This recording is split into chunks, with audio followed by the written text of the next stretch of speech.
Welcome back. In this video, we're writing our first Python script from scratch. We'll take a simple physics problem, drop something from a height and work out how long it takes to fall and how fast it lands, and turn it into working code line by line. Before we write any code, let's be clear about what we're actually solving. Writing the problem down first before you touch the keyboard is a habit worth developing. Here's the setup.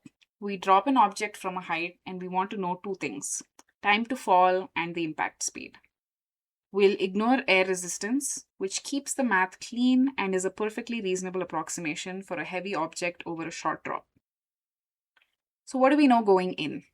Two things: the height we're dropping from, in this case 45 meters, and gravity, which accelerates the object downward at about 9.81 meters per second squared.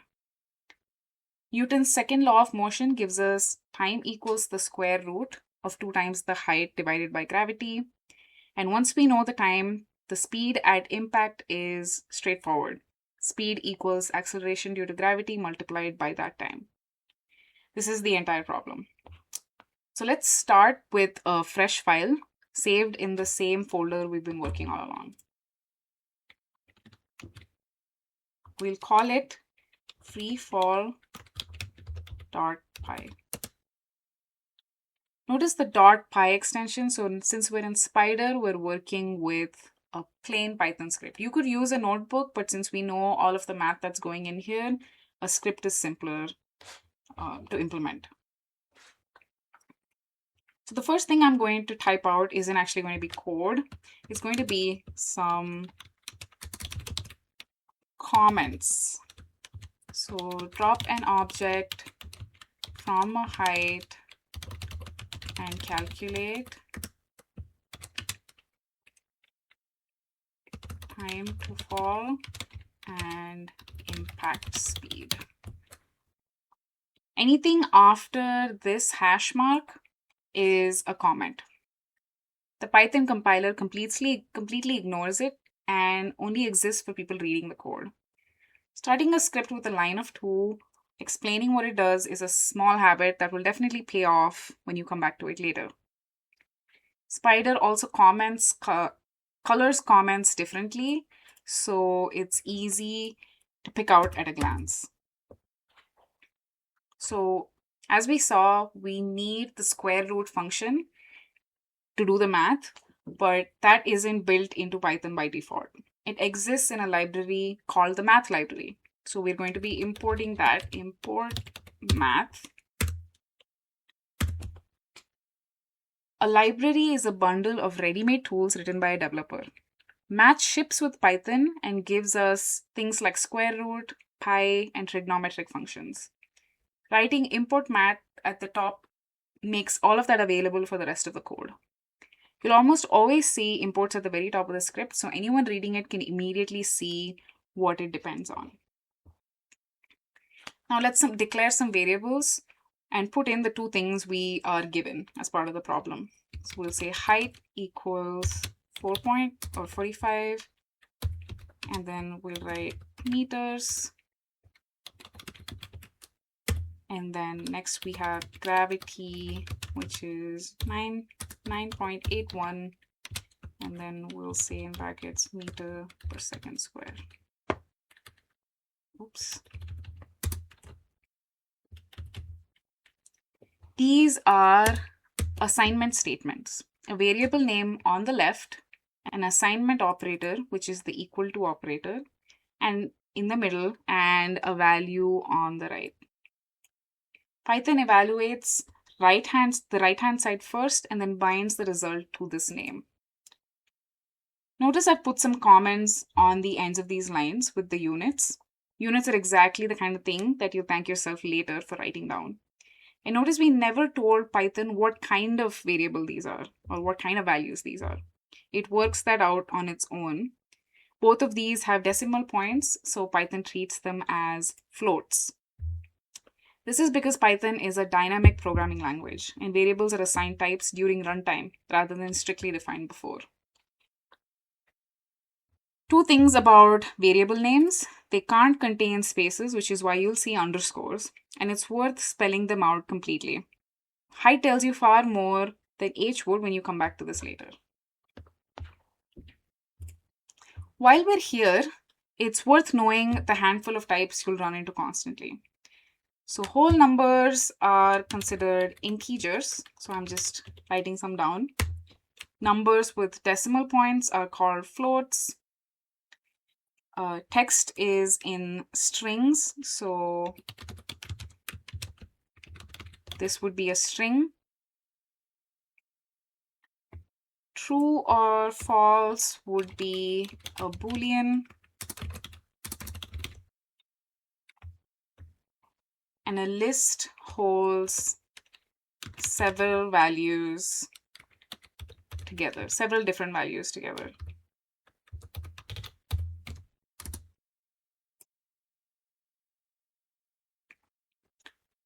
You never declare any of these up front. You assign a value and Python works out the rest. So let's go back to our math. The first formula is the fall time.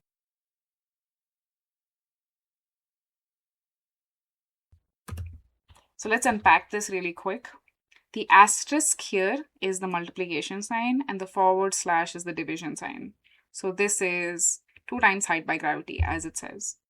The math.square root takes the square root of whatever you hand it. So this entire expression. This dot is just us saying from math, use the square root function. That's why we needed the import. The parentheses also matter here. Python follows the usual order of operations. Formally, it's called operator precedence. So multiplication and division happen before anything else, left to right. The parentheses around this whole expression, so it's evaluated first and then passed to math.square root. Without them, you'd be taking the square root of 2 and then multiplying afterwards, which is a completely different answer. So let's write down the second formula. So here we're using the fall time that was previously calculated in the previous line. Once you've stored a result in a variable, you can keep using it like any other value. So Python runs your script top to bottom. So fall time has to exist before this line tries to use it. Now, if you run this, you would see nothing. So we can run it and there is no output. This is because to see stuff on the command line on the console, you need to have print statements. And they also exist in the variable explorer, if you take a look. So fall time, all of these are floats because they have decimal values, but they exist and they've been calculated, but we cannot see them printed out because we do not have any print functions. So let's type out some print statements.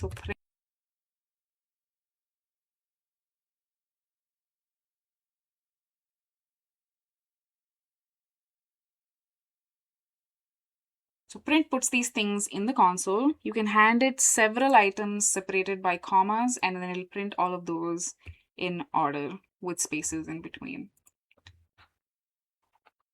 So this quoted part is a string, as we saw earlier. So this is Python's type for text, and it prints exactly as written. The part without the quotes is our variable, and so Python prints its value. If you end up putting quotes around height or fall time, you just get the letters and not the number. So let's run it. So there, this is the output. About 3 seconds to fall, hitting the ground at nearly 30 meters per second.